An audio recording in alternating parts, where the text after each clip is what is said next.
Welcome to another exciting episode of your favorite podcast, the IsaacBoyz podcast.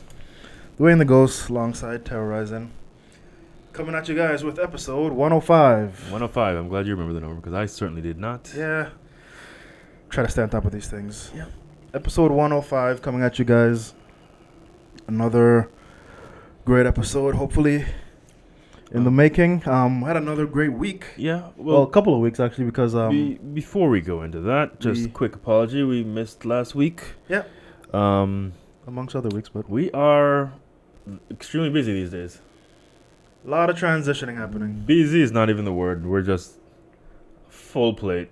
A lot of transitions happening, and unfortunately the podcasts have been suffering for it, and we know that's not the professional way to handle things, and we do apologize. But these things do happen. But we are making again moving into Thursday, making an effort to make things more smooth, more streamlined.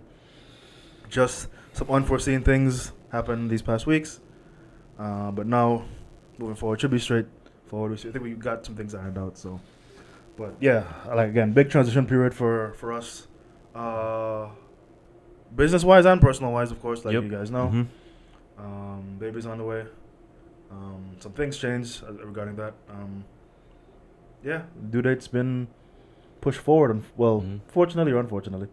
Fortunately, in the sense that finally, quicker you get that thing out, the quicker you can move on to the next phase of life. This is true. But yeah, it just speeds up a lot of timelines, which... that thing. Apologize for whoever took offense to that. Whatever. But yeah, so there is that. Had a baby shower last week. Yep. Ken, which was great. Yes, we did. Last weekend was interesting in the sense that we had the baby shower and we still had, a UFC watch party. Ooh, which was...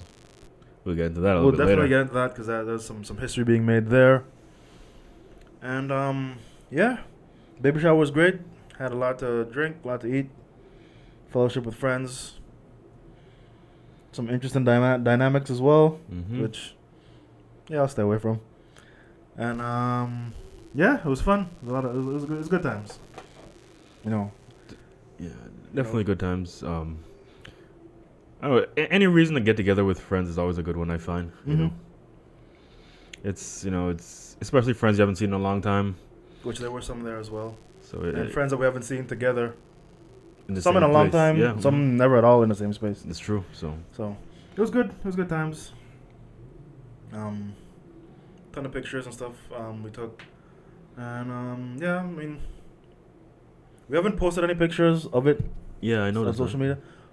We are going. We are going to. Just again, lots been going on. So. Yep. But I do want to make an effort to bump up our social media and stuff. So. Could probably look out for some of that on my personal, and maybe I might drop one in the, VIVN. Cool. Facebook, maybe. We'll see. But, had that whole thing going on, and then, of course, still running here business as usual. Yep. With the Virgin Islands Video Game Network's Video Game Lounge. As you guys know, we have, people coming through all the time. And of course we have our regulars, but it's always good to see new people. It's always a pleasure to new faces coming through. People, seeing the vibe, loving the vibe, and we've gotten quite a bit of that this past few weeks. A lot of new people this week. Hopefully you see some new regulars. Yeah, some potentially new about two groups I think could be potential new regulars. Potentially new regulars, which is good. Regulars are good. We are going to start ramping up our tourist campaign to try to, because we did get a nice influx of tourists a few weeks ago a few weeks ago as well. We're hoping to ramp up that to make that a regular thing, especially during the day, when things are a little bit slower. That's when tourists on island are higher. So so just marketing kind of writes itself or works itself out. So we had to work on getting more tourists in here, which we do have a campaign that we're gonna roll out pretty soon, and some other ideas. So hopefully get that going, and then put us in a much better spot. So that's been good.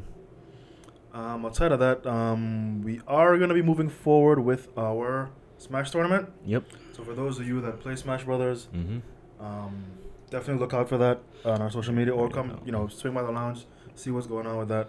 Yeah, we definitely have. I mean, if you're a fan of the podcast, obviously you've heard us say this many times now that we're gonna be doing a Smash tournament. We're hoping to get some things in place. Things didn't work out, but we're still gonna go forward with it. Yeah, we're gonna do it our usual way, as opposed to trying to make it bigger and better. Bigger and better, but it was the usual. Yeah, I think even if we do it our usual way, I think we'll still have a great success. It'll still be good, because you know what we do is kind of we can do it in our sleep. Once we do it that way, pretty much. But we're trying to make it bigger and better, But apparently the timing is not quite right yet. But timing's not quite right yet, and you'll get there. You definitely will get there. So everyone that has heard about the Smash tournament, we have not forgotten. We're still working on it. I mean, it's one thing to say, yeah, let's just do a Smash tournament, and it's pretty simple to run. It's not something that takes a whole lot of effort per se. But when you're ambitious like us, you try to make it better every time. Try to make it better every time. Instead of rolling out the same thing all the time, you're just trying to improve on the product. I guess the improvement part isn't quite there yet, but I still think we will improve on the product. Yeah.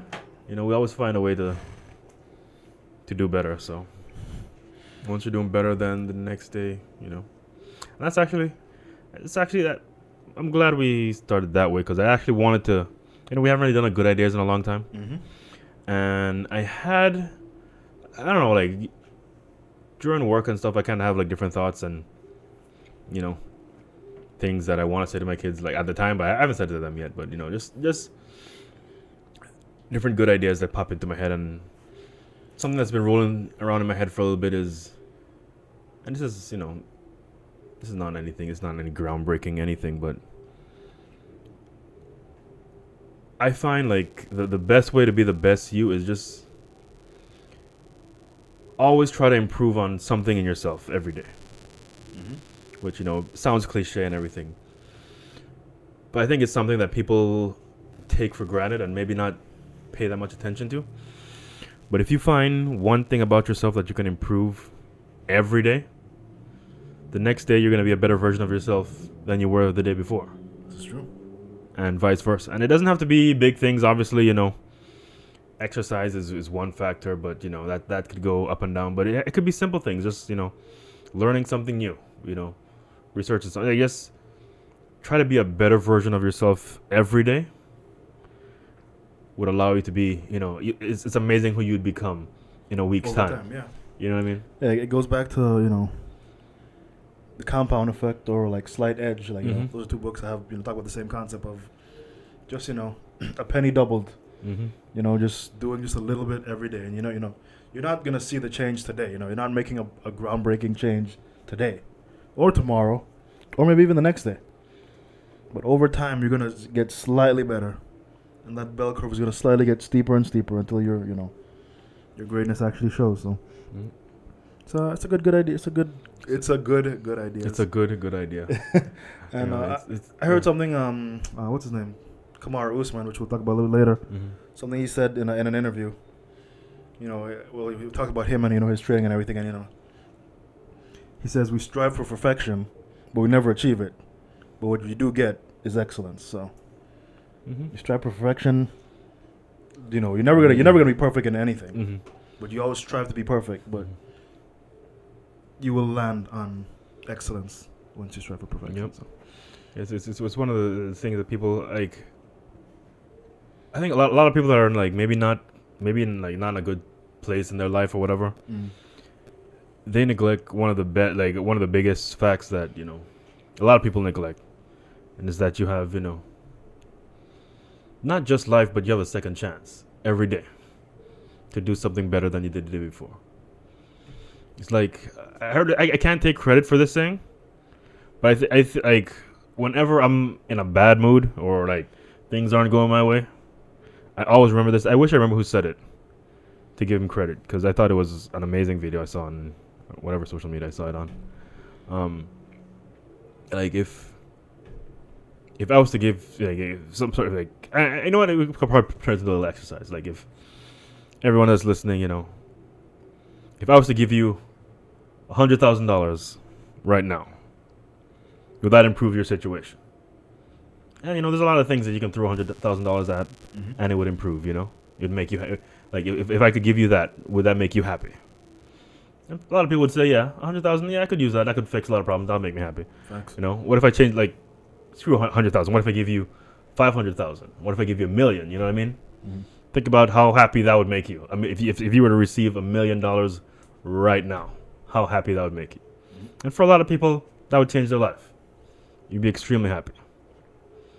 And then he said, what if I would give you, you could get that money right now, but it only costs you one thing, and that's your life. I could give you $1 million right now, but you would have to die. Would you still want that $1 million? And for a lot of people, the answer is no. Most people. So what that says is, you waking up the next day Is worth more than is worth more than that $1 million, and that's something that we do every day. Mm-hmm. Yep. So sometimes just doing that, you know, you have to realize that, you know, just waking up, just having life, just having a second chance is worth more than any amount of money. It's worth more than solving the next problem. It's worth more than anything. You know, it's just, it's one of the greatest gifts we have right now is life. This is true. And sometimes we take that for granted. You know, we get down on ourselves for little stupid things, but sometimes I sit back and be like, I'm alive today. There you go. I'm good. Like, life is like as bad as we think life is great. Yeah. Like, life is like, we don't have everything in place right now, you know. Mm-hmm. But when you think about the things that we do have, I'm like, man, we're spoiled, you know. Life is so good right now. Life is so good right now, extremely good. So, yep, a little good ideas for everybody, just to, you know, yeah, add some to think positive about. to your life. Yep, Take it, use it, run with it. it's a good way to start the podcast. If you don't listen to anything else, hopefully we catch that part. Yeah, that's probably the most important part. Yeah, we should get back into our good ideas. I think so. We don't give it enough attention. Because, I mean, granted, we are a video game Mm-hmm. / MMA podcast, but good ideas are necessary. Yep. It's part of the logo, even. So. Yep. Light bulb and all. Yep. But at any rate, let's get to some video game stuff, huh? Video game or lounge stuff? Well, actually, yes, you're right. There is some lounge stuff. There to is some cover lounge stuff to cover. before we get into video game stuff. More lounge stuff to cover because we're still on the Lounge. talks about the lounge stuff. Mhm. One thing or event or whatever you want to call it, we did if you can see on the podcast, I kind of.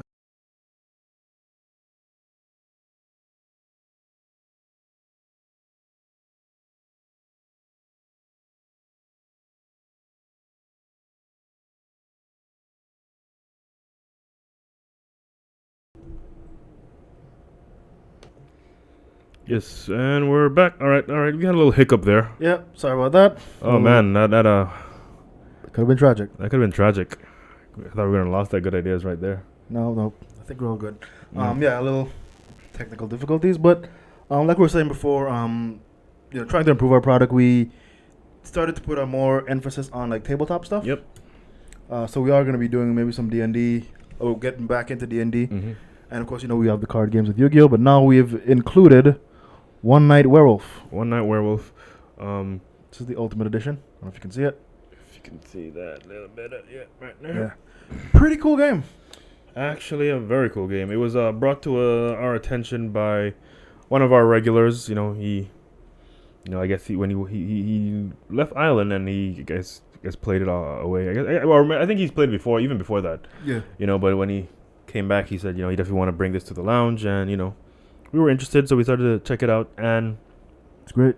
it is pretty cool game, actually.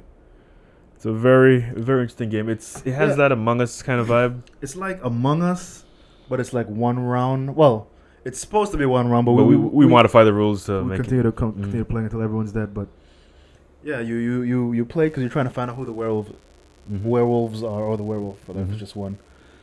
And yeah, it's quite the interesting game here. It's and again, even if you ever played Among Us or anything like that, it's always the the who did it murder mystery type vibe, and it's it's always interesting to see how certain people react in certain situations, and Yeah. like when it comes to like, you know, If they're a good liar, bending the if truth, and seeing you know. how they're good, is there how good they have a good poker face, or Yeah. that whole thing. It's definitely fun. I mean, these types of games, just you get a lot. You get to learn a lot about a person Yep. in these games, because Mhm. it's not just lying with personality wise too. Personality kind of comes through in this based on what role you get, And deception, and and how you play that role and what you choose and all that stuff. It's a very telling game, but it's really fun. it's extremely fun. So we did a playthrough here Mhm. at the lounge, and it went very well. We had, I think at one point we had up to, how many players did we have? 8 or 9. 8 or 9. Mhm. Which the game can go up to. The state game can go up to 10, but I think it can go up to more than that You can just if you add in all the roles. I think you can get a lot of people, which quite the game. which would be kind of pretty. It'd be a cool way to play. It'd be a cool way to play it. And at some point we do plan. I've been playing with the idea of maybe streaming a session so people can get an idea of what how the game is played. I think it's very entertaining. It is. My kids for the longest time have always wanted to do like a live action Among Us, but I'm like, Doesn't make much sense. doesn't make much sense, and with the moving around and everything, it's just it's hard to do properly, because they see YouTubers do it all the time, but they don't realize that sometimes a lot of What that goes time into it, yeah. what goes not what it goes into, but sometimes a lot of that stuff is staged and whatnot. So Yeah. but this is a nice way to do it, and I like how we do it, because we just have like a little round table where everybody's and you do have to close your eyes, so there is some what you call it. You're on the honor system for the most part for a lot of it, which if you're not gonna play it fair, then what's the point of playing it? You know what I mean? So I'm glad. But even so, like, there's a moderator, so the moderator's supposed to like make sure everyone's playing fair. But even if someone cheats, like, it still doesn't give them all the information. And the That's thing true. about the game is you have to have The more information you have, more the better. information you have, the better. So even if you cheat, you can still the game still doesn't really help. Well, it can help, gives you more information, but And the interesting thing about it, if we stream it, the audience would have all the information, this is true. and they'll see how people are, like how well people's Lying skills are. lying skills are, or how well you're picking up on detecting your Who's detective work, how sharp you are, all that stuff. The audience will get a chance to see that. I think it'd be a cool little stream. Be a has cool to be- experience. It has to be done right though, 'cause you probably need multiple cameras, and you probably need an operator to. Switch between the few of them. But Yeah, I mean, we could play with the idea. play with the idea some more before we figure it out. But if any of you out there have played it before, definitely share your experience. If you want to, Yeah, drop some in the comments or something. if you're on YouTube, all that good stuff. Very fun game. Like, I've even thought of ways you could probably modify something. Like, because if you modify the rules, you can do a lot of interesting things. Like, you can do it like almost like a zombies type thing, where Where every time somebody dies, they turn into a werewolf. well, if the werewolf kills somebody, The werewolf if, kills if you adjust the rules to make the werewolf kill someone every time you wake up, and that person becomes a werewolf, that'd be kind of interesting.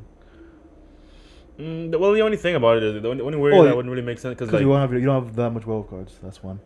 not only that, but having multiple. Like, what's the advantage of having multiple werewolves? There is no advantage. That's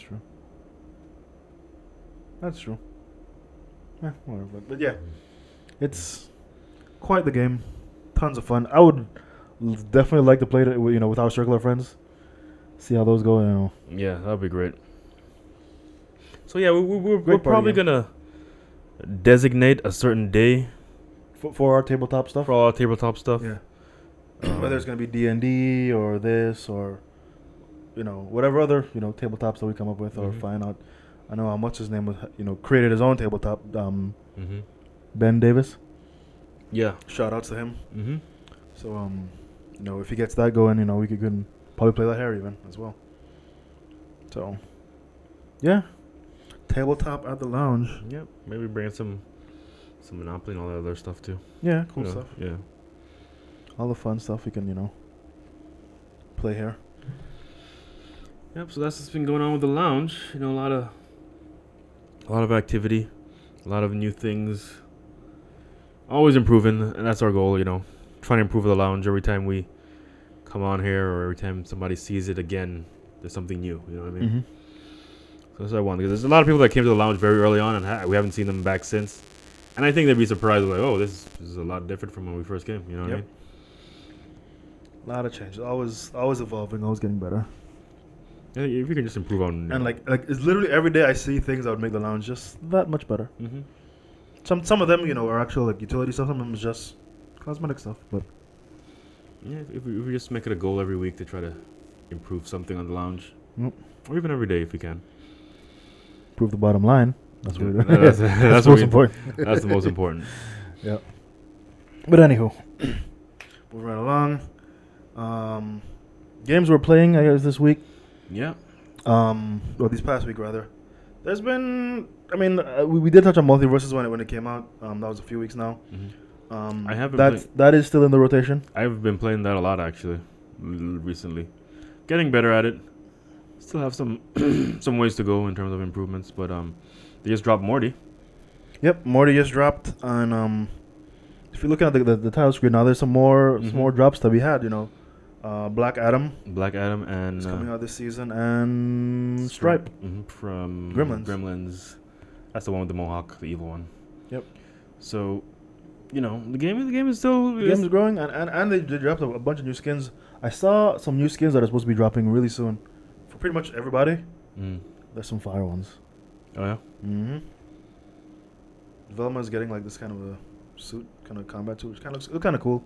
Very slim fitting. I think Superman's getting something that's kind of cool too as well. There's a lot of cool. Unfortunately, Garnet doesn't look that great, but hers just look like everything else she wears. Exactly. Because it's Garnet, so that's the thing. Like, since I've been playing a lot more of the game I've been playing with Garnet, I'm like, what kind of costumes could she possibly have? It's hard, but she's getting a buff. I heard. Oh yeah. I heard that she's gonna be getting a buff really soon. So do you know what kind of buff? Or? I don't know the details of the buff, but this video was 3 days ago, so it's recent. She should be getting a buff soon. That's what. That would be nice. I mean, she's pretty. She's pretty good as is. Not a whole lot I would improve on her. Mm-hmm. But because she has a nice learning curve. Like, but once you understand it, you're like ahead of the game. Mm-hmm. Oh, and Batman's getting his kind of a samurai knight from the. Mm-hmm. He's getting that. Yes, I did see he was getting that. Mm-hmm. Yeah. There's some others that stood out, but I can't remember them off the top of my head right now. But yeah, some cool costumes, which is gonna be interesting. Oh, Steven's getting his wrestler outfit from the cat.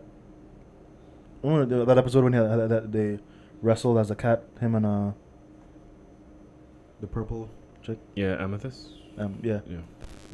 He's getting that, his wrestling outfit, which is just a cat nose and some suspenders, long pants kind of thing. Mm-hmm. He's getting that, and yeah, it's the only ones I remember right now. But the game is pretty cool. I still wish the hitboxes were a little bit better. Yep, they still need to improve on the hitboxes. And because it's not done yet, I'm afraid it may not ever get done. I really hope they do it because I think it would really improve the game. But they got to go back to the drawing board with the hitboxes. They're pretty bad. But and the online play it can get laggy, pretty laggy. And yeah, it has for us, and I've seen people playing videos of people playing it, and I'm seeing the same stuff. Like so, I know it's not just a Virgin Islands thing. No, yeah, because the lag issues would affect hitboxes and hurtboxes and when they interact. So yeah. But anyway, still a great game, still in the rotation. Of course, I'm still playing the old Apex, still playing Halo, which Halo did get some improvements that I didn't even realize that were coming.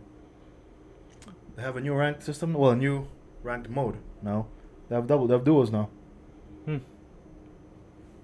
The duos ranked, which is perfect. Is it just 2 and 2 or yep, is it 2 and 2? Just 2v2. Oh, wow. So if you get a crappy teammate, it's gonna be a bad. You gotta live with it. Mm-hmm. Yep. It's kind of rough, but it's like it's right up my alley. And it came midway through the season, so I thought that was interesting. So yeah, I think I may be playing that a lot more than ranked now. Less to worry about, and just Yeah. it's you versus them. It's So I at least know I at least know half the team's good. There you go. So there is that. But a new major drop came last week, right? Was it last week or week before? What's that? Huh? What were you referring to? Rumbleverse. Rumbleverse. Yep. That was Last week. Yeah, Yep. it's a very new game by the same makers of everyone's favorite game, Fortnite.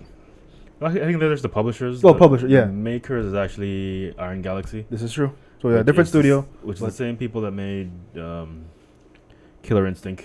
Well, they didn't initially make Killer Instinct, but they got their hands on it. They got their hands on Killer Instinct. and made Killer Instinct what it is today. Exactly. So now this is their shot at a pretty Battle interesting battle royale. And what makes it even more interesting to me is that Epic put their name on it, knowing that they're known for Fortnite. So the fact that they're going to be having their hands in it too means that it can only get better. They have not only the deep pockets, but they have the deepest pockets. they have the know-how as well. Yep. So I'm interested to see where this game goes, but it's right now that game is my most played game. Mm-hmm. Literally before it came onto the podcast. Because for those that haven't played it, it is essentially think Fortnite without the guns and without the building Mm-hmm. And wrestling moves. and wrestling moves. So essentially, it's a hand-to-hand wrestling battle royale. Yeah, brawler, wrestling battle royale. So essentially, it's just fighting. Rings getting smaller. Mm. You gotta knock people out. And it's in a city. It's in a city, so it's everything is like wrestling themed. So it's like even some of the props around the city are all Mhm. wrestling themed. So if you're a big fan of wrestling, if you watch WWE growing up and all that, this game is right up your alley. Yep. And there haven't been any WWE collabs announced or anything, but you could definitely see that in the future because Yes, it'd be the perfect marriage. they'll be making a big mistake if that never happens.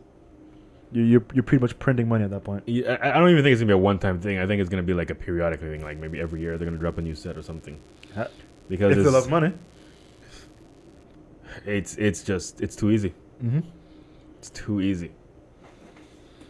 And the game itself is just it's fun to play, but it's a tough game to master. Like when you initially start playing it, you're gonna see people doing stuff that you think you can't do, or like how are they doing that kind of thing. You just gotta figure out. You gotta find your path to Yep. each Mhm. thing. It has each interaction. Yeah. yeah, because you can do combos in the game, but you gotta find what moves work well with others and Mhm. different things like that, and Mm-hmm. how you're gonna get to certain positions to get said moves off. So it's fun, and what makes the game pretty different too as well is that in your traditional battle royales, you're looking for weapons, you're looking for Armor and heals and armor and all that. With this, you're looking for your power ups as usual, so you're looking for things to improve actually your stats. Mm-hmm. So like your power, your health, and your stamina. Yep. But then you're also looking for moves. Mm-hmm. So you're looking for books that teaches you wrestling moves as you're going along, and you read the book, you learn the move, and now you can do said wrestling moves. And there are some very popular ones. Like if you've watched wrestling or a fan of wrestling at any point, some of these moves will be very familiar to you. Of course. And moves like Stone Cold Stunner is there. Mm-hmm. It's one of my favorites. It's named differently, but obviously for copyright reasons. But Yeah. they change the names, but it's a stunner, the kick and everything. Mm-hmm. You got your traditional spear, Mm-hmm. Got the RKO. got pretty RKO in there. You got Choke slam. choke slam, Which looks more like a rock looks bottom. more like a rock bottom, but it's they call They it choke call it slam. choke slam. You got all kinds of stuff in there. You got your traditional suplexes, spinning pile drivers. All that good stuff. Yeah, but not just grappling moves. There's also striking moves as well. So that you can just can punt Super kick, people. yeah. You can super kick. Switch in music. Yep. Like all that is in there, and it's a ton of fun. And the graphics it's very cartoony. Yeah, very animated, very... Yeah. But it's so well done, and you don't have characters, so you have a character that you can customize Mhm. and make him look kind of build your own character. Pretty much, build your own wrestler. One improvement I would make is, they only give you 3 slots. You can only save You can only 3 save 3 presets. I'm like, You need 100. I need literally minimum 10. And I could fill all that 10 and still want more. Yep. You need more slots to save your. I I mean, you can always make them every time, but then who wants to do that, right? Exactly. I need to expand my creativity, my creative mind, There you go. But yeah, I would say I enjoy the game. I haven't played as much as you, but I've the little I have played of it, I have enjoyed. So It's weird. Like I could like when I first started playing, I feel like the meta has changed over time. Like what people would usually when people as you see them what they would usually do to what they do now is like it's changing, and it's all because of how people are playing or finding different ways to do like there's a combo that I do that I've never I've only seen one person do today. I've seen somebody do my combo. I was like, wow, look at that. I thought I thought it would happen by now because to me the combo just makes sense, but I haven't seen anybody do it till today. But usually when you first see people, they would run to you and drop kick you pretty for the most part. Like that's still 90% of the time what people will do when they see you. But now I'm finding people that are instead of run up and drop kicking, they run up and grapple you now, because the game does have a paper rock scissors type thing to it. We didn't even quite mention, but essentially,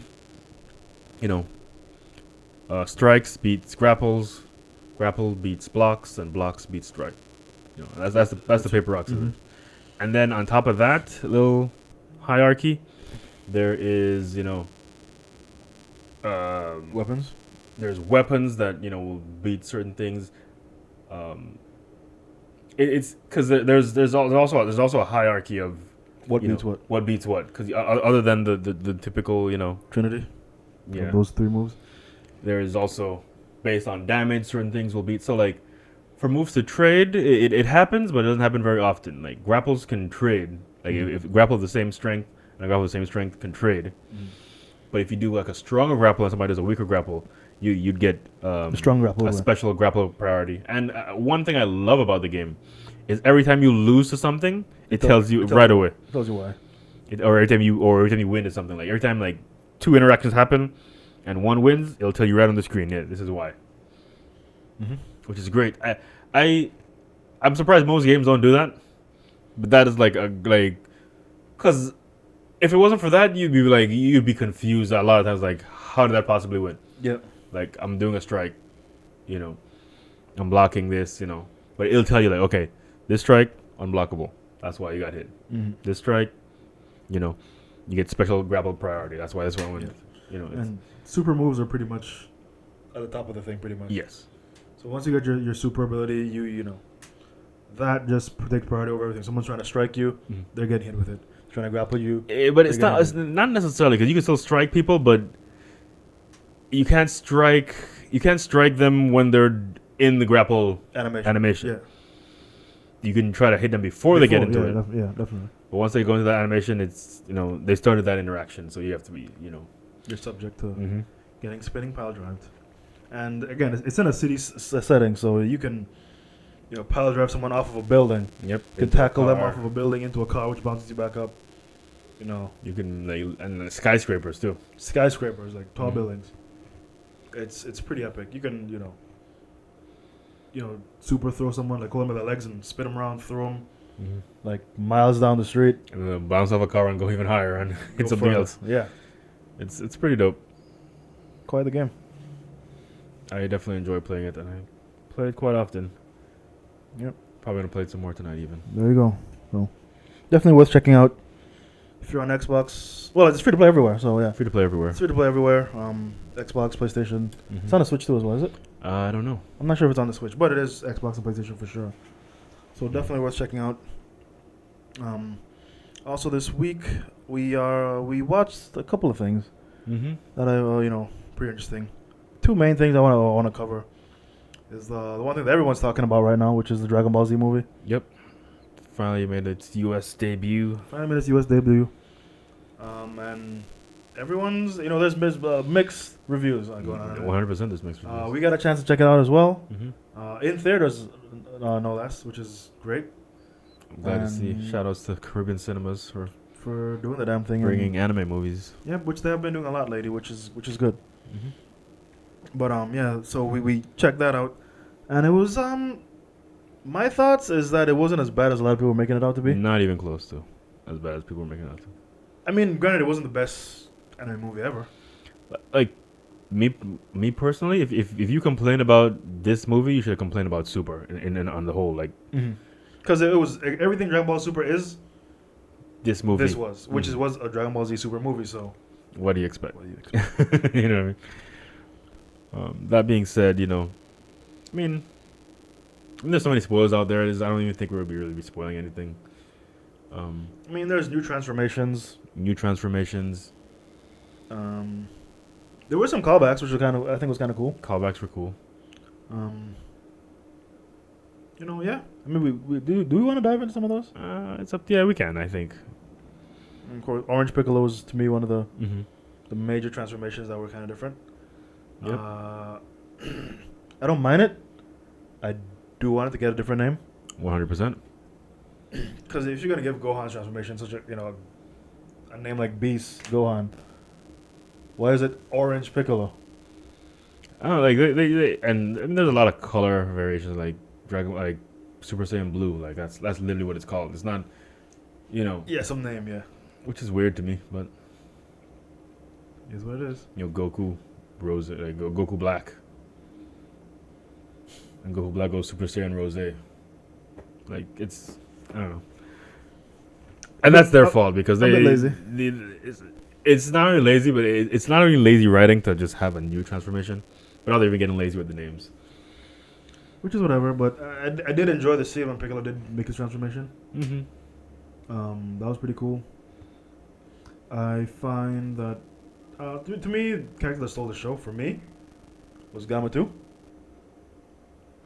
To me, Gamma 2 had some of the better scenes. To me, he was between him and Pan. I think were some of the better enjoyable characters of the whole movie. True. The entire movie. True. Because the first scene, his first fight with Piccolo, personality-wise, I think he shined. And every other scene of him after that, you wanted to see more of him. Well, for me anyway. Mm. And then when he shined at the end, the sacrifice he made, I thought it was great. I thought it was one of the better. To me, it was the best scene of the entire movie. It was actually. I thoroughly enjoyed it. I mean, one good thing about this movie is that it wasn't Goku or Vegeta heavy. Yeah, although they were in the movie. Mm-hmm. That was cool. It was a breath of fresh air to have other people get the shine for once. I mean, I still want to see the human. Like, they should make a movie just based on the humans, and just have them get their shine. Some very small threat. You know what I mean? I would like to see that. Like Krillin and Yamcha. Yamcha, Tien. Those boys get some shine. Even Master Roshi. Master Roshi did get some shine in the Tournament of Power, but yeah, just give them their shine. You know what I mean? Yep. Would be nice. But getting back to the movie, I didn't care too much for the main antagonist. Yeah.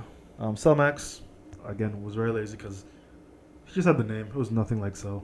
He kind of looked like him, but it was the version before perfect. So it was. It was way too big. I felt the enemy was very lazy as well because it was just there wasn't anything special about it. It was just a big berserker, a big strong berserker that has a weak point. It was like, come on, man! It was like super lazy. There wasn't anything special. Like, but give him the name of Cell and just change some of the colors is like, how lazy can you get? Just make a completely different enemy. Make a completely different enemy. Because he didn't have any Cell traits. Outside of looking Zero. Personally, I thought, okay, maybe. I mean, even though I didn't want this to happen, I thought it was going to happen. Was that he was going to absorb both Gammas and go into a perfect Cell-Max. I thought so too. I thought that was what was going to happen. We are definitely just spoiling the shit out of this movie, huh? Yeah, I guess so. Too late to turn back now. So too late to turn back now. We'll definitely put a disclaimer. Sure. In the description, so you can just fast forward over this part if you whatever. But yeah, outside of that, I did. Gohan's transformation was okay. I mean, aesthetically, I thought his hair was a bit too spiky, a bit too long, a bit too spiky, too stiff. But that was, I guess, part of the transformation. I guess that is the transformation that it gets. So it's like, Well, my thing is like it. If you think about Super Saiyan 3, even though it's like it's long, it curves its hair. With Beast, it was just. It's like almost as long, but instead of going like flowing down, it's straight up, which was kind of weird. But I mean, it wasn't as long, but just Yeah, weird. yeah, it's very weird. But even James' personality, like he was acting different. Gohan, which is like, okay, sure. So for that, I didn't really care too much for it. I mean, I do like that Gohan's getting some shine, and I do like that he used the special beam cannon, which you've never seen, which is kind of cool. Yeah, I thought that was cool too. I thought it'd been cool if he did Masenko, but that's just me. Yeah, because that's his move. But it was kind of a, homage to him, to Piccolo, training him and all that. So I get it. But yeah, Piccolo as well throughout the entire movie showed a lot more personality than he usually does. So that was kind of interesting. I mean, for most of it, I liked. There were some parts of it I was like, man, a little too comedic, to be Piccolo. A little bit too comedic for Piccolo, but it's Dragon Ball Super. So it is what it is. Yeah, and I even had a little end credit scene which showcased Post credit scene, yeah. Post credit scene, which showcased Piccolo and Vegeta finishing their fight for the most part. Goku and Vegeta. Goku and Vegeta, sorry. Being all exhausted, and Vegeta actually won. Vegeta actually beat Goku. Yep. First time ever. First time ever. Even made Broly cry, which is kind of interesting. But yeah, that's the movie in a nutshell for the most part, with as much spoilers as we can chuck into it. But definitely worth checking out if you're a Dragon Ball Super fan. This is right up your alley. If you're a Dragon Ball Z fan and you don't like Super, you probably won't like this movie either. So yep, that's true. There is that. But yeah, all those things aside, we can probably cover some She-Hulk next week. We have a bit of time. Oh, yeah, I'm really dying to get into this UFC stuff. Yeah, we got time. We can throw it. First 2 episodes of She-Hulk have already aired. This is the next, phase of the MCU, I guess, if you will. Yep. Finally starting into phase 5? Is that 5 or 4? 5. Yeah, 5. And they're getting into some interesting territory there. I mean, there's, if you know anything about She-Hulk, there's the fourth wall breaking, the slight comedic elements to it, the very, feminist angles that it takes. It has all of that, It has all that. So if you're expecting all that for She-Hulk, rest assured you're getting all that in this show. I do like seeing her and Hulk interaction within the first episode. Shows that they're actually family, and Yep. how they interact and all that. I thought that was kind of cool. I mean, seeing Smart Hulk, as they call him. Yeah, I'm still not. It's like, but it's not terrible, because it kind of is. In the comic, he does go through that transformation as well. So it's okay. I mean, obviously he's a little more comedic. But I do miss Hulk. We didn't really get to see much of. We never did, but I think they're setting up some things. Yep. In episode 2, yep. Well, both episodes kind of hinted towards some World War Hulk stuff, which I thought interesting. Like how they do it that way. I don't know how it was gonna play out for the most part. There are some rumors that I hope aren't true, but I am interested to see what they actually do with it. Yeah. I mean, we don't want to spoil too much, but you guys just need to check it out. Yeah, definitely check out the episodes, because it's and it was yeah. And how they kind of sped up her her origin being story. She-Hulk. Yeah. Her origin story. Didn't care for that. I didn't care too much for it, but they just like, usually you get an episode, 2 episodes, 3 episodes before the hero actually becomes who they are. Not in this. Nope. From the rip, she was already that, and she can't tell you how it happened, and it was. That was that. Quick little story. That's that. Not too bad. I mean, I guess they want to get into the meat of the stuff. They want to, Apparently, because the pacing of the show does feel a bit rushed for me. It does. Like, this happened, then this happened, then this. It's kind of too linear for my liking. I like when things have a little, but you can see that they're trying to get everything that's happening now. I don't feel like it's the meat of the show. No, I think it's trying to get to something. They're trying to get out of the way really quick. Yeah, that's what it feels anyway. It would suck if the entire show has the same pacing, because then it's like, Yeah, it just was. Yeah, it'd just be just another show. Which I hope doesn't have that, but I do like the design of She-Hulk. I mean, graphic wise, it could be a little bit better, but I think it's good enough. I think it's fine. I think people are spoiled. Yeah, People don't realize what goes into some of these things, and they just they just expect it. Yeah, but CG isn't bad. CG isn't as nearly as bad as people thought it was. I mean, it's definitely got better since the first time they debuted it. Mm-hmm. But yeah, I mean, it's good. Because when the early trailers came out, it wasn't that good, but it definitely got better since then. So what more you want than that? What more do you want, right? So. I mean, it is interesting that her hair gets longer as she turns to She-Hulk. Mm-hmm. That's a little kind of weird for me, but it's whatever. Yeah, it's what it is. It's whatever. But yeah, I really hope we get regular Hulk at some point, man. Yeah, I want there to be a situation where he realizes he has to let out, his alter ego of Hulk, and he can make the choice of being Hulk, Banner, or Smart Hulk.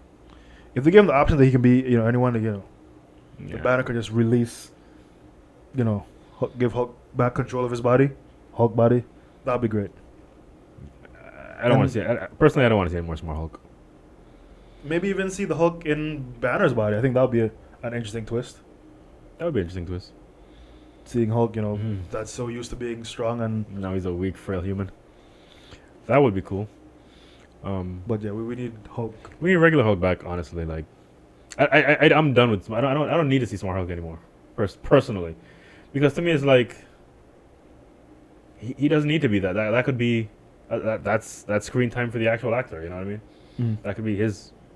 Whatever Smart Hulk can do, he can do. That's his strength. But when he's Smart Hulk, he doesn't even really use his strength. He just does regular stuff, but as a big green guy.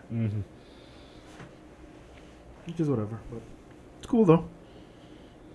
So far so good. I mean, it's only episode 2. I'm interested to see what the show actually becomes. Moving forward. And episodes are dropping on Thursdays. On Thursday, which is weird. Yeah, it's usually they're on Wednesdays. But this one's on Thursdays. So because be cool. Yesterday I was like, oh, where is it? Me too. I was looking for it yesterday as well. But yeah, Disney Plus is doing the damn thing. I heard they're getting Bleach as well. Which is a very strange choice. Very strange. It looks like they're diving into anime, which interesting. Very interesting. And another rumor I heard is that they have the movie rights to Dragon Ball Z as well, which they may be putting out a live action Dragon Ball Z at some point. My personal thought process when it comes to any live action anime is why? There's no reason for it. I mean, I get why you want to do it. It's like it's cool concept, cool to do, but people have already tried it and it's all kind of failed for the most part. There's some small exceptions, but even the exceptions aren't great to where I think it would warrant continuing to do it. It's not only that, but it's not the anime. It's not the anime, and there's certain aspects about anime that just make what people like, or what I like anyway. And it's the animation side of things. The way the way they move, the way they interact, the music. You can't put putting anime music in a live action. It just wouldn't work. It looks weird. It would look completely weird, and it just is. You just have to accept that. It's a different media. Yeah. Don't tell that to Netflix. They're just pumping them out. There's a One Piece supposed to be coming out. Yu Yu Hakusho, I think. I saw a still of a Naruto, but I don't know how true. I don't know how true it is, but it looks pretty true. Another Death Note live action. There's this will be the third one. How many times are you gonna tell that story? Even though it's a great story and one of my favorites. Like, how many times are you gonna tell that story? Let it go. It is what it is, man. There's money to be made. People will make it. No, there's no money to be made there. I mean, I guess the actors, they get their cut, but it's like it's not necessary. It's not. They're still doing it though. Anywho. Moving right along, like we said earlier, we did do a watch party, UFC watch party. Albeit a small one, it was still a great one. Still a good one because of fights actually made this one. fights made it good. Mm-hmm. And of course, we're talking about UFC 278. Was it Yep. 278. 278? Mm-hmm. Which of course headlined by Kamaru Usman versus Leon Edwards. Mm-hmm. That was the main event. But before we get to the main event, we do have a lot of other fights that kind of made it great. Not all of them were great. Yeah, we're not gonna go into each and every last one of them. Mm-hmm. The Sean Woodson versus Luis Saldana, which I like both guys, so this fight was very interesting to me. Mm-hmm. But Saldana screwed up. He had a chance to finish the fight, and not only did he throw an illegal knee, but after he did it, he thought he won, and he started celebrating. Mm-hmm. So completely, it was like a little awkward moment there. And then they had to let him know, hey, the fight's still going on. You committed a foul. And I think they did cost him a point as well because it was a pretty strong foul. And it went to a draw. So the fight ended up being a draw. Which, whatever. It was because of that whole thing. It just kind of made the fight just seem more different. Yeah, so it was like, all right. No one wins this one. Yeah, just let it go. Yeah.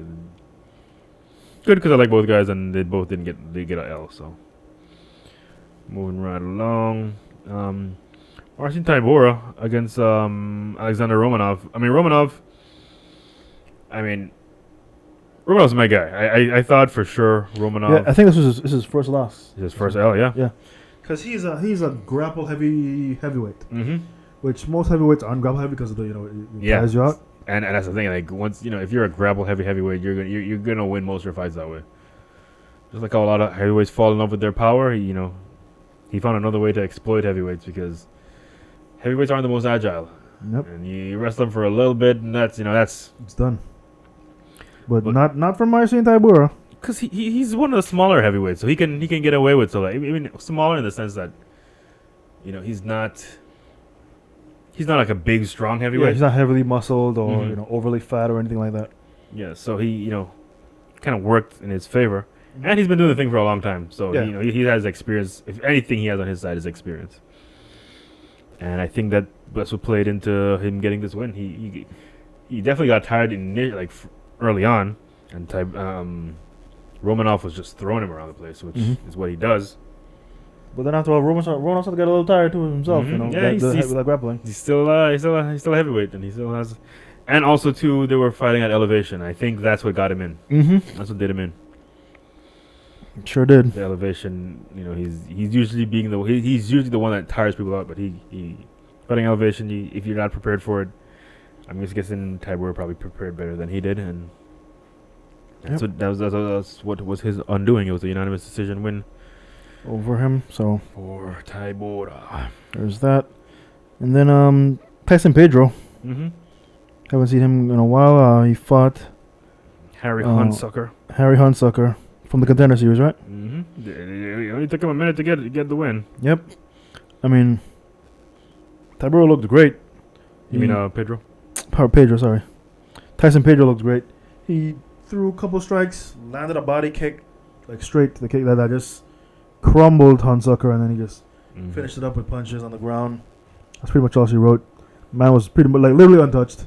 He can fight tomorrow. He could have fought that same night. Actually, yeah, he was good. He was good to go. So good for him on light heavyweight division. Tyson Pedro is definitely one to keep your eye on. Then the women's bantamweight fight with Yanan. And Lucy Pavlova. Interesting fight. I mean, it wasn't nothing to blow your hair back, but Pavlova did get the better of Yanan in the second round. Mm-hmm. Got her down and just started raiding some elbows on her. That was that. Yeah. So apparently that's Yanan's third fight in a row she lost, third or fourth. So that can be good. Yep. We know what that means. Yeah. And then of course our triplet, Jose Aldo versus Marab Dvalishvili. Yeah, Dvalishvili.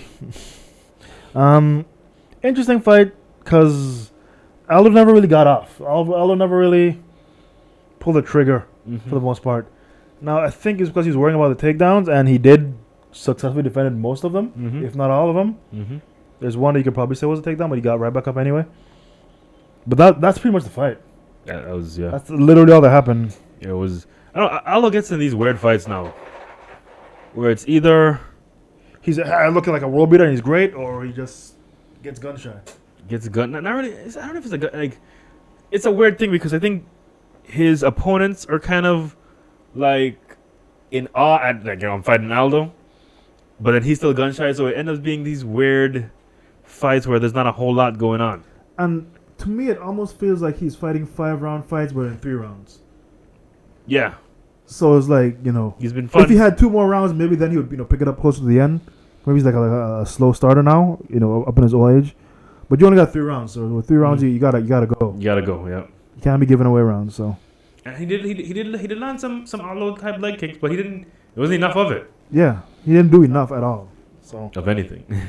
it sucks, but it is what it is. Aldo takes an L, which he was, for a fight that he didn't have to take, because he was already like, He was the number 3 guy. He was gonna get the winner of TJ and what's his name. hmm But if he wanted to take a fight, he took this one, and now it's like back to the drawing board, kind of a thing. So we'll see what's next for Aldo.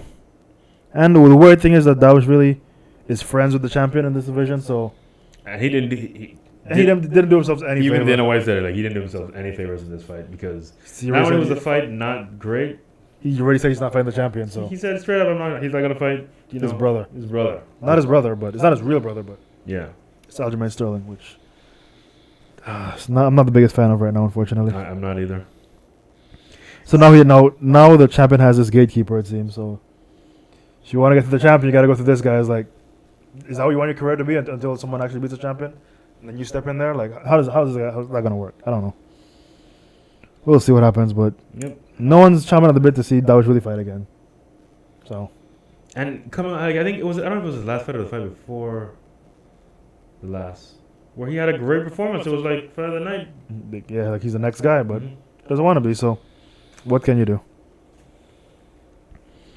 And then the history started to get make a little bit, Yeah. Fight between Paulo Costa and Luke Rockhold. It was a surprisingly really good fight. It was an interesting fight. For different reasons. Cause, coming into this one, Luke Rockhold had a chip on his shoulder, He's kinda known for being the guy that, most people hate. Most people, because he's a model, comes off as cocky and all that good stuff. So Mhm.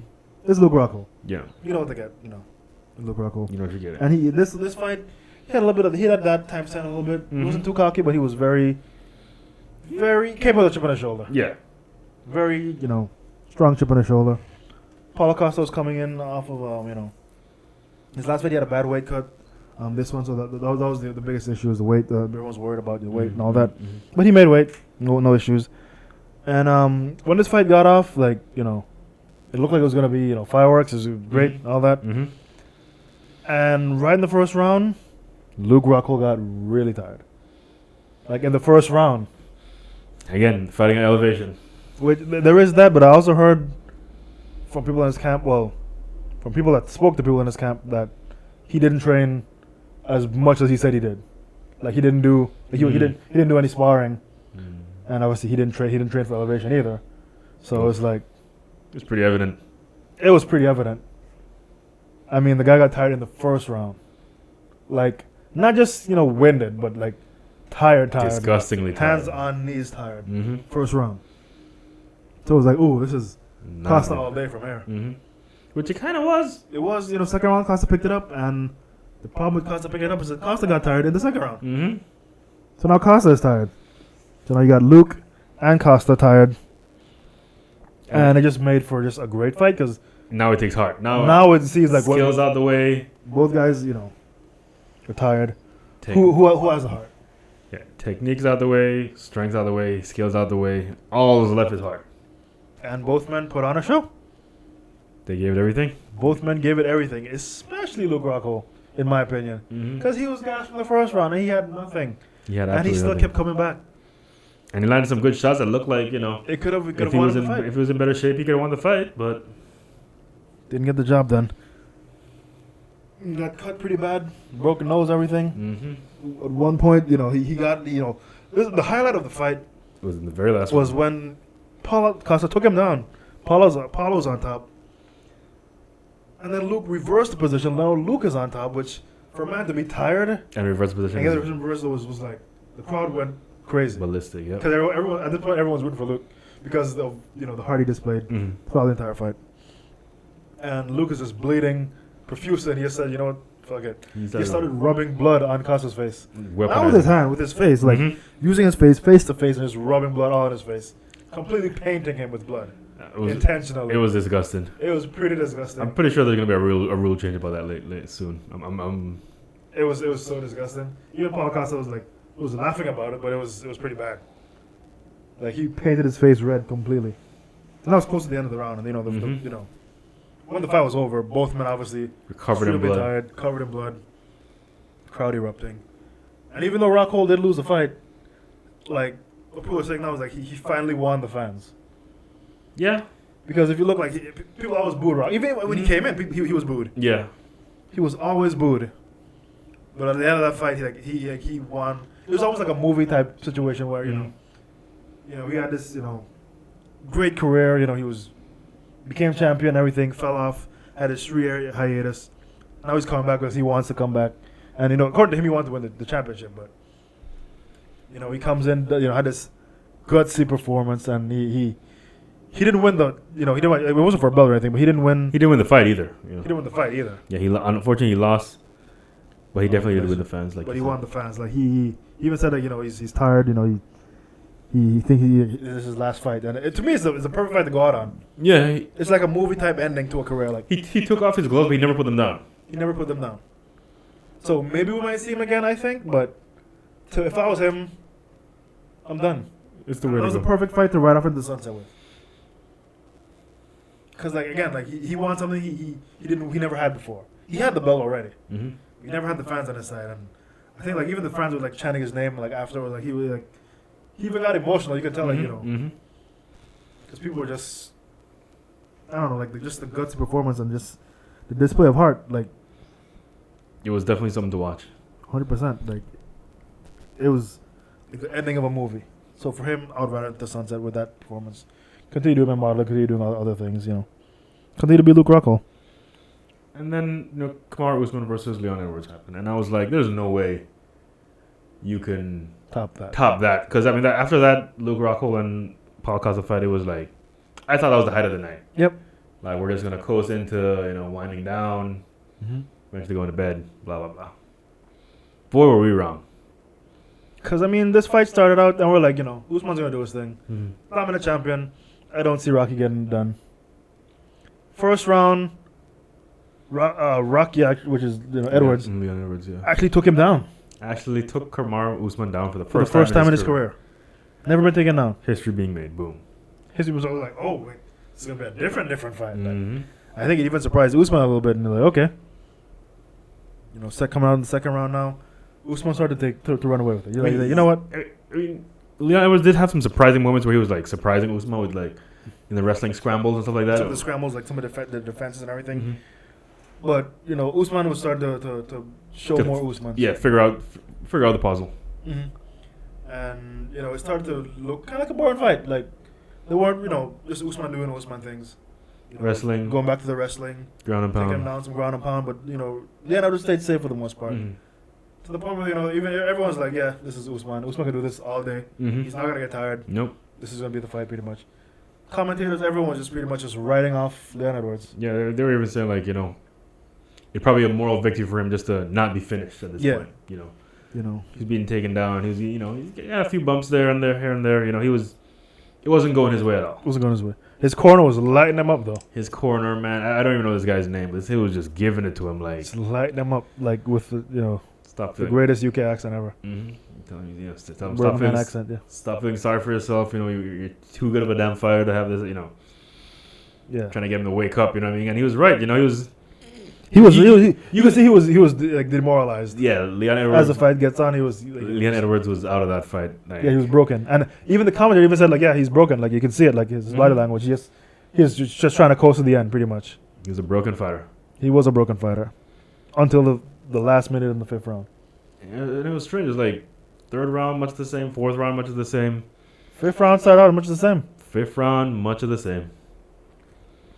We're getting ready to pack it up. Until, the last minute, less than a minute in the last round. Mm-hmm. Out of nowhere, this Perfectly.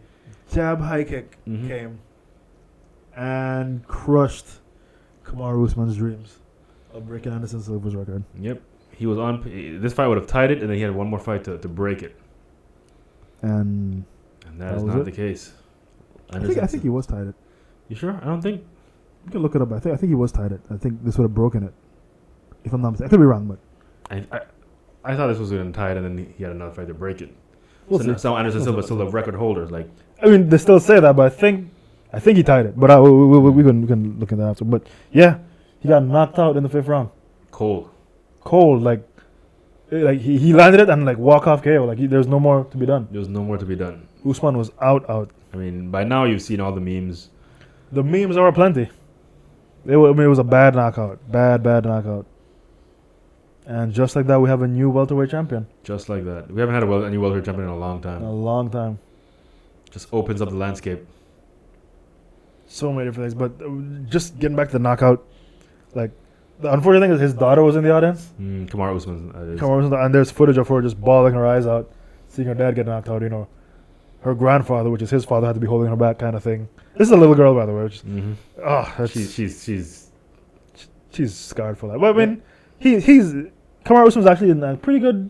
I've seen many things of him speaking after, and he's good. He's in pretty good spirits, even showing his daughter and everything, and she seems okay too. So, but it was a bad knockout. It was a bad knockout. And just like that, Leon Edwards doing the Rocky thing, like again, another movie playing out. Another movie playing out right in front of us, where he had his and his name is Leon Rocky Edwards, and he had his Rocky moment pretty much. This is how he gets the belt. This is a man that's had probably the toughest go in the UFC. Yep, because he was on the longest win streak without a title shot. Longest win to a title shot. Probably ever. Had like 6 fights fall out, due to COVID and everything. Different reasons, yeah. Different reasons. Just a bad luck string of bad luck this guy had. Finally getting his title shot. I mean, not only that, like, you have to feel like if he had lost his fight, he would never come back here. He was never gonna get another title shot. I don't think so. He'd have to go on another crazy long win streak because he's not the most arrogant guy, so he doesn't talk the most. Mm-hmm. He's not flashy in any way. He's always been himself, and he's never changed. He's never changed. He's always been just Leon. Just Leon Edwards. But The guy that you look at, he's just like a jobber type fighter. Where you just book him with somebody to kind of move them along. Kind of yeah. thing.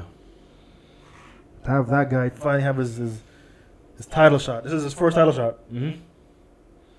For the win streak he had, he was supposed to, most guys don't get that. Like if you look at, Alex Pereira, 2 fights, he's getting a title shot. Yep. Brock Lesnar, 3 fights, title shot. It's a rare thing. These guys are getting title shot, but this guy been on the longest. Finally get his shot. He's getting destroyed for 4 rounds. Well, 3 rounds. Comes back in the 5th round to get his Rocky moment. And he said that's something that they actually did plan. He said, they trained it. If you look at Usman's style, it's like a boxer style, so he likes to slip punches and stuff like that. And once you slip punches like that, you're susceptible to exactly what just happened. Mm-hmm. And that was a good read. That was a very good read. That was a really, really it came good out read. of nowhere. And it landed clean. As clean as it could get. And the man finally did it. He's now the champion, and life changes for him. I mean, he hasn't changed up until this point. Let's see what happens when you get now. You're the champion. Pockets are a little bit fatter. Yeah, it was such a good moment because he was obviously super emotional. Mm-hmm. His whole team was super emotional. The weird thing is he has the same manager as Adesanya. Oh yeah. Mm-hmm. Interesting. So Adesanya was kind of in the mix, Because I was watching his fight coverage after, and him watching the fight. Obviously, Usman is his boy, 3 Kings and all that. But seeing he saw his emotion, he saw his manager being emotional, so it got him a little emotional too. So it's, he's happy for them, happy for Edwards, but obviously his boy Usman, losing the belt is not a good thing. But yeah, it was seeing him emotional was. It was something like it got to you. Literally, he was on the cage and they were chanting Rocky. They were actually chanting Rocky, like just like the movie, and it was his moment. Like it's just to show you how life can be. Like if you just put your nose down and just grind, because he just put his nose down and just grinded. Did like, the hard work, yeah. Did the hard work, you know. A lot of people want to take the easy route. Yeah, He's just taking fights and winning them. He just kept taking fights, keep winning them. Even if you look at the Diaz fight, where he didn't have the best performance, he was gonna lose that. He still, dug deep and still did what he had to do. And even with the fight with Bilal Muhammad, which was no contest, that was supposed to be his coming out fight, and it ended in a no contest. Like he never really got the momentum to be like a star. But so then getting this moment, like this moment couldn't have been any better for him. It's impossible. Like it was like a movie. And he even before this fight, like he was even saying, like it feels like destiny. Like this fight is gonna be his moment and everything. And it ended up being just that. It doesn't get any better for him than this. I don't think, me personally. Yeah. Like he might even lose his next fight because they're going to do the rematch, as long as it doesn't. Anyone have to pull out. Depends. There is talks. There's a lot of rumblings. A lot of different things can happen. Because obviously they want to do the rematch, but Kamaru Usman's on protocol, concussion protocol, so he can't fight for 6 months. So they're probably gonna fight maybe January, February, the closest. If that's probably the next time we're gonna see this one. So if he wants to fight before then, some people are saying maybe get Masvidal in there. Yep, even though Masvidal doesn't not deserve it at all, but they have that beef. They have that beef, and the build-up would be so good. The build-up would be great, and they want to do it in the O2 Arena. Well, they want to do the rematch in the O2 Arena. I don't know if they're gonna do if either one of them to put in the O2, I think would be great. But they're also talking about doing a stadium fight, which Dana White doesn't want it. Like Dana White joked about it, but I don't think Dana White later said fighting in arenas he doesn't like it. He doesn't like it because you don't have much control. If the crowd decides to riot, you're just screwed. It's crazy, but yeah, it was a great moment, and I think now with these two matchups, if they do go the Masvidal route, who do you think wins that? Leon Edwards. Yeah, because Masvidal he's kind of fell off a little bit. I mean, he's a gutsy guy, and I like him for that, and he's a big star. He had some great wins, but he kind of fell off a little bit. But what if he wins that? Masvidal wins. If Masvidal wins it, then he's now reclaimed his star power that he's slowly losing. Yep. And then they do the rematch with him and Usman again. If the UFC, as far as big fights go, that's how you stretch that. You do the Masvidal with the hopes that Masvidal wins, which would suck for Leon, but it's whatever. You do that. If Masvidal wins, elevates his star power, through the roof. And then do the him and Usman again. Well, I mean, if either of them win the rematch is gonna be great. Yeah. Because if Edwards win the rematch between Edwards but this is my timeline. I say you do the Masvidal rematch. If Masvidal wins, then he gets the rematch with Kamaru Usman. Yeah. Obviously, Usman's gonna win that, and then you do the rematch with Leon. I think that way you get all those fights. You get all the fights. Yeah. That's one way to do it. Because outside of that, Masvidal's not gonna get any of those rematches if he loses any of those. So if you want to stretch out, stars align and everything, that's the way I would want to see it. Which kind of sucks for Leon, but I think Leon could win the rematch. Well, people are saying Leon already is not the favorite in the rematch. People think Usman's gonna win it, which could very well happen. And again, even if it does happen, Leon Edwards he has his moment. It's not gonna get any better for him. It's downhill from here. It's all downhill from here. There's no moment that's gonna be better than this. Than that moment. For him, and he's had a long career too. So, hey. He had a great career, sir. But, I think he's going to go on because he'll be a big champion, though. Honestly speaking, even though people are giving Usman being a favorite, I still think because of that read, he's still very dangerous. I still think he can probably beat Usman again. And if that happens... He's proven that he can definitely hang with the wrestling department with him. I think if they fought at, sea level, they'd probably had a completely different fight. There's that as well. So we'll see, but the division is wide open now because of the new champion. So there's so much contenders that I would love to see. There's so many people in the welterweight division. I mean, Hamzat for one. Hamzat's just a big elephant in the room. Of course, there's what's his name? Gilbert Burns as well. Gilbert Burns still there. You know, he's now probably looking at it like, maybe I can. Sneak in there, yep. Gilbert Burns is another one. Wonder Boy, also. But, I mean, Wonder Boy unfortunately fell off. He's getting old. He's getting old. He's definitely. The game is kind of evolved past him at this point. Yeah, so I feel so. I like him, but he lost that killer instinct that he had. He lost that killer instinct, and Father Age is undefeated. So by the time. Yep. So there is that. I don't think that there's no UFC this weekend, is there? I think there's the there is. Well, yeah, that's right. There's this the Paris card, right? Paris card, yep. Which is a great card. If you're looking at the Paris card, there's some bangers on there. For a free card, you can't complain. Ricardo Ramos. You got Ricardo Ramos on there. That's gonna be a good one. I guess Danny Henry. Oh, You got your boy Joaquin Buckley. versus Joaquin Buckley. That's gonna be interesting. That's gonna be a great fight. I don't know Don't who's recognize those females. No. What do we got for the main card here? We got John Medeski still fighting. Wow. McDessie is still fighting. Look at That's that. strange, and he's on the main card. I guess he's probably a well-known French. There you go. Alessio Di Chirico. Oh, Andrade was supposed to fight on there, but that fight got cancelled. Andrade and Robert Whittaker versus Martin Vittori. Oh, Manon Flory was supposed to fight Jessica Andrade. That'd have been a great fight, but that's not there. And then Martin Vittori versus Robert Whittaker. That's an interesting fight. It's a very interesting fight. I don't know. I don't think Whittaker wants to continue fighting for some reason. A part of me feels like he's Well, once you lost to the champ 2 times, like, what are you fighting for? exactly. You know Until there's a new champion, he's just gonna be the kind of the gatekeeper for the most part. But Unfortunately. both him and Vittori have already lost to the champion, so Yeah, like that fight is like the most pointless fight. just to get both guys paid, I guess. Yeah, that's how they make their money. So you can't knock it too much. Then, of course, in the main event, you have heavyweight contenders Cyril Gane versus Tai Tuivasa. Which At first I was hearing this was for an interim, but I don't think it is now.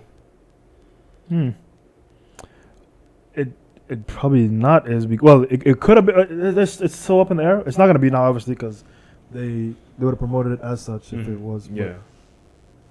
But because of course there's rumblings of John Jones coming back finally. Well, there's always been rumblings, but I think they're trying to set up him and Stipe fight. Which I think that one's going to be for the interim. At first I was hearing. Well, it all depends on which way it goes, because as we know, big boy, what's his name? Francis Ngannou.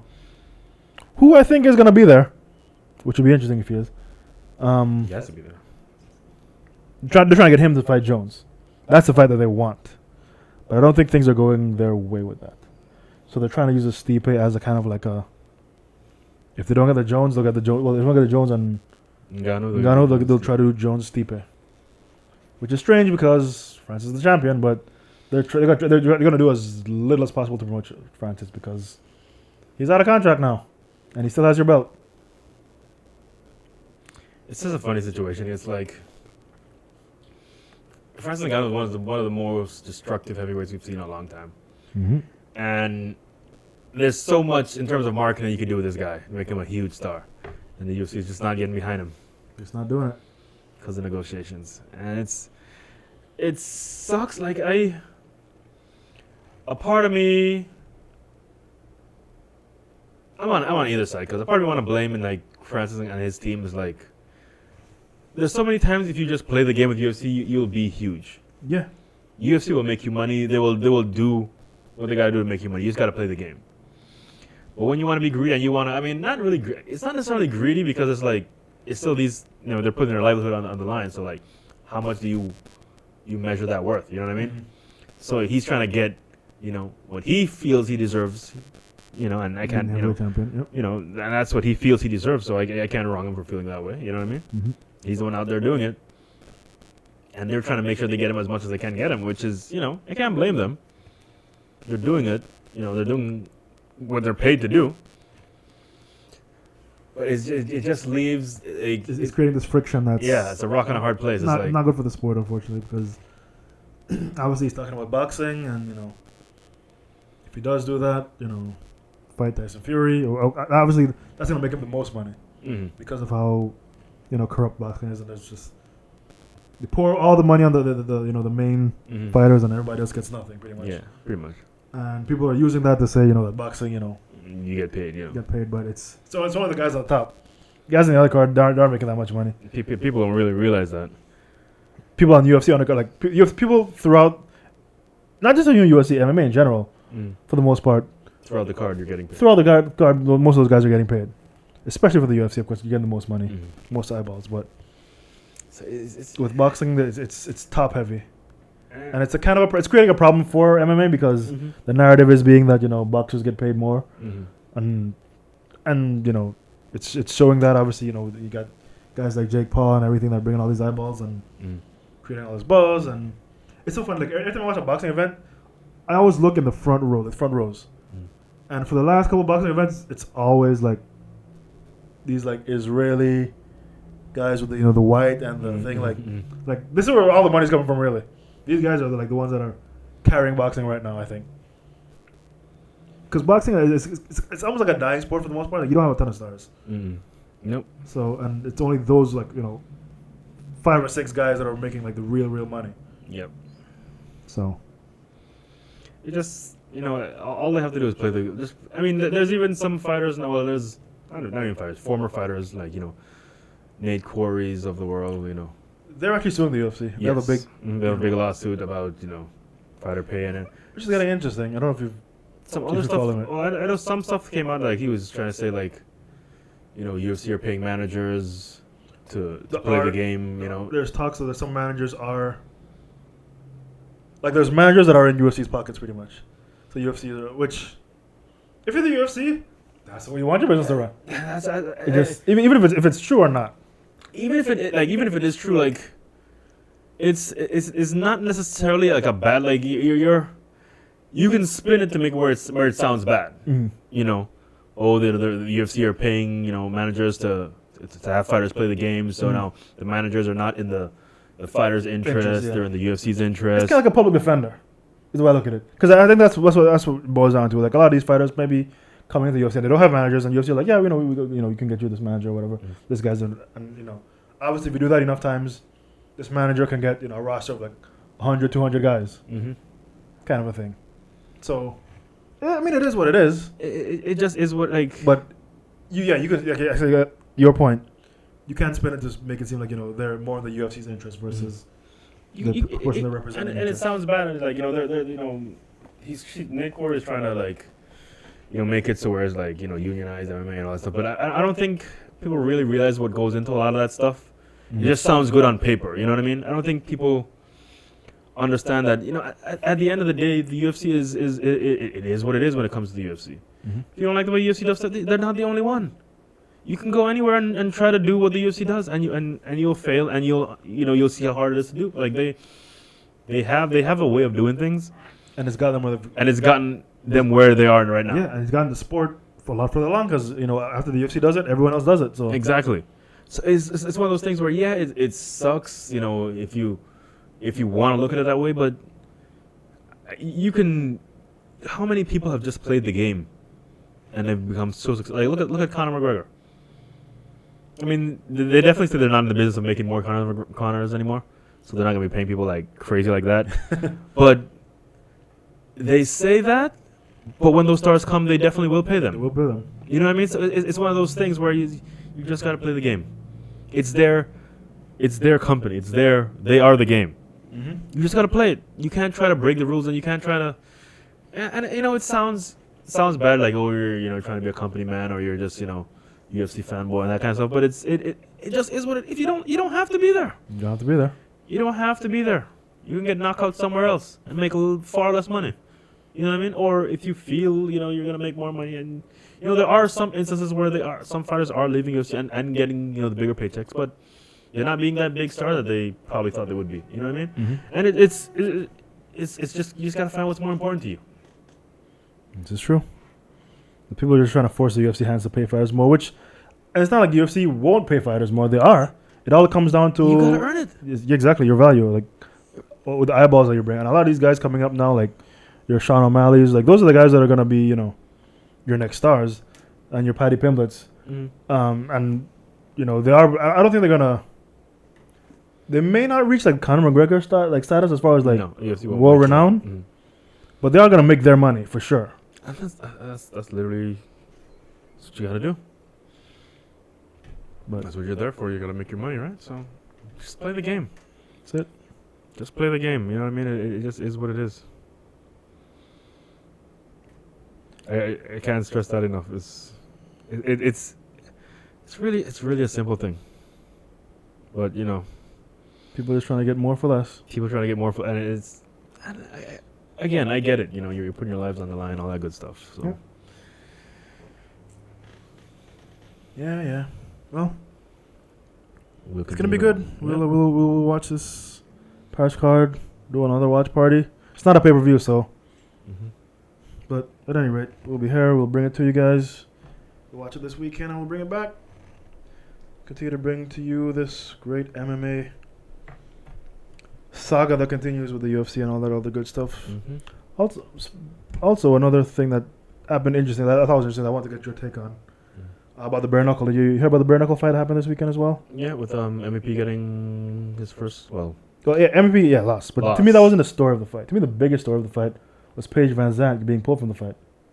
Did you hear about that? I did not. So Paige Van Zandt was supposed to be the co-main. And this goes back to fighter pay too, actually.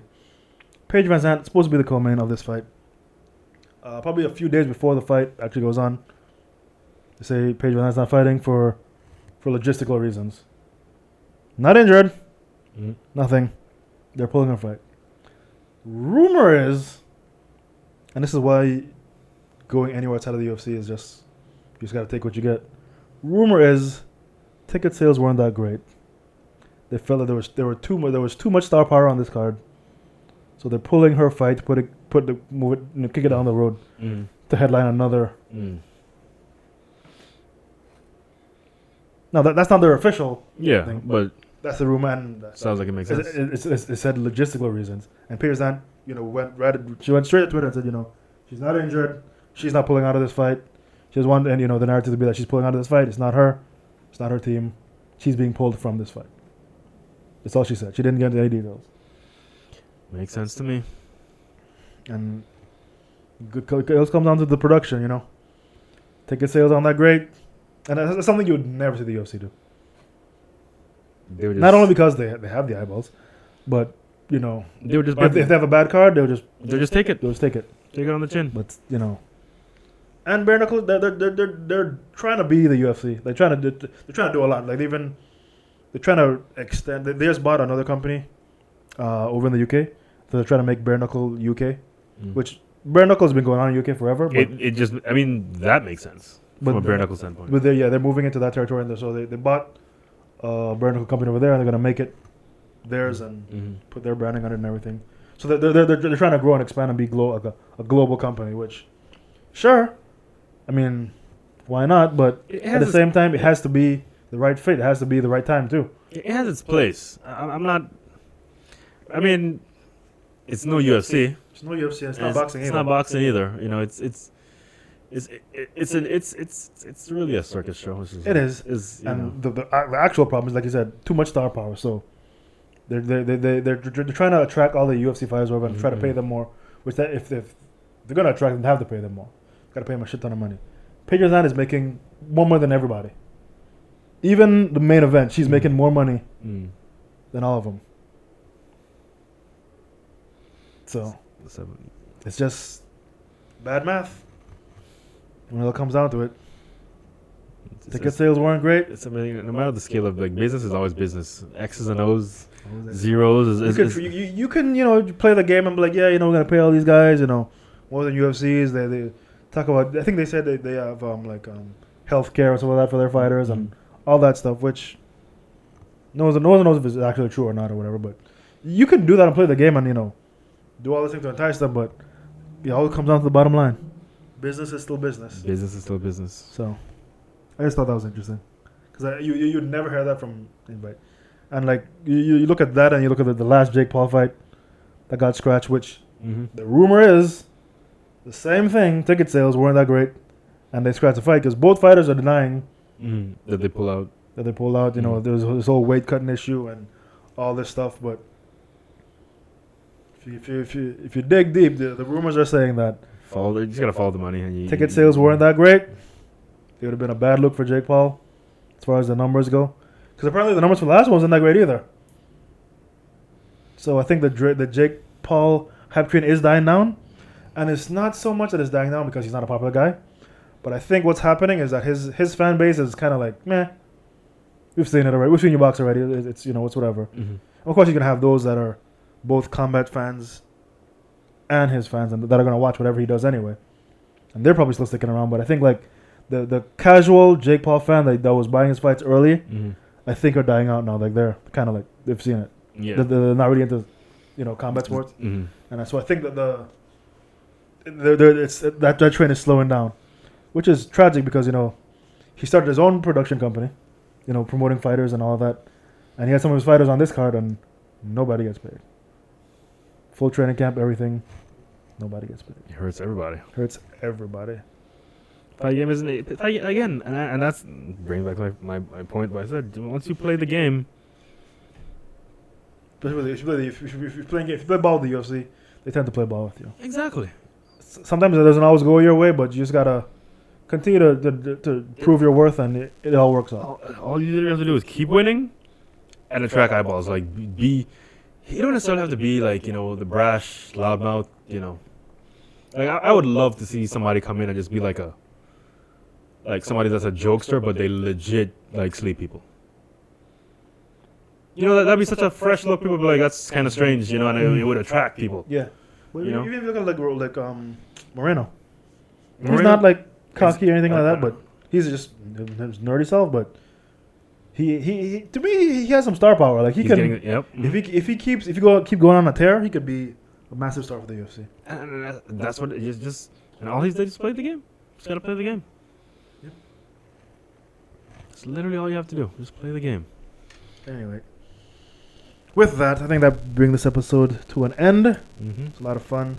We love doing these. We love bringing you guys MMA stuff, the video game stuff. Everything goes on here with the lounge and some good ideas as well. So with that, you guys continue to be good to each other. Stay safe out there. IsaacBoyz out.